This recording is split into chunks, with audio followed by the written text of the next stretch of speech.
அனைவருக்கும் வணக்கம். நம்ம எதிர்நீச்சல் சீரியல்ல என்னெல்லாம் சுவாரஸ்யமான விஷயங்கள் நடக்க போகுதுன்னு பார்க்கலாம் வாங்க. விசாலாட்சி பாத்தீங்கன்னா வீட்டுல இருக்கிற 4 பெண்களையும் ரொம்பவே கேவலப்படுத்திட்டாங்க. இதுக்கப்புறம் அவங்களால அதை தாங்கிக்கவே முடியல. ஏன்னா 4 பேரும் சாதிக்கணும் அப்படின்னு சொல்லிட்டு தான் வந்தாங்க. ஆனா ஜெயிச்சுட்டு தான் இந்த வீட்டை விட்டு போகணும்னு சொல்லிட்டு நினைச்சாங்க. ஆனா இந்த விசாலாட்சி பாத்தீங்கன்னா அதை குத்தி காமிக்கிறாங்க. இதை தாங்கிக்க முடியாத நம்ம ஈஸ்வரி பாத்தீங்கன்னா, அப்படிங்களா என்ன இந்த வீட்டை விட்டு தான் நான் போகணும், இதுக்கு எல்லாத்துக்கும் ஒரு முடிவு கட்டிட்டு போறேன் அப்படின்னு சொல்லிட்டு ஈஸ்வரி எந்திரிக்கிறாங்க.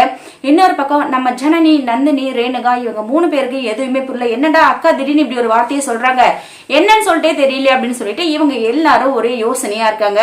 சோ நம்ம ஈஸ்வரி பாத்தீங்கன்னா வேகமா எந்திரிச்சு உள்ள போறாங்க. அங்க பாத்தீங்கன்னா விசாலாட்சி ரொம்பவே சந்தோஷமா உட்காந்துட்டு குணசேகரன் கிட்ட பேசிட்டு இருக்காங்க. இன்னொரு பக்கம் தர்ஷனும் சந்தோஷமா இருக்கிறான். சோ ஈஸ்வரி பாத்தீங்கன்னா, நான் உங்ககிட்ட கொஞ்சம் தனியா பேசணும் அப்படின்னு சொல்லிட்டு குணசேகரன் கிட்ட சொல்றாங்க.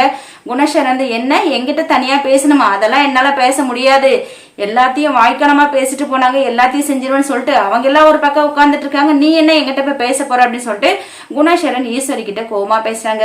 நம்ம ஈஸ்வரி குணசேகரன் கிட்ட என்ன சொல்ல போறாங்கன்னு சொல்லிட்டு வெயிட் பண்ணி பார்க்கலாம். இந்த வீடியோ பிடிச்சிருந்தா லைக் பண்ணுங்க, ஷேர் பண்ணுங்க, மறக்காம நம்ம சேனலை சப்ஸ்கிரைப் பண்ணுங்க. தேங்க்யூ.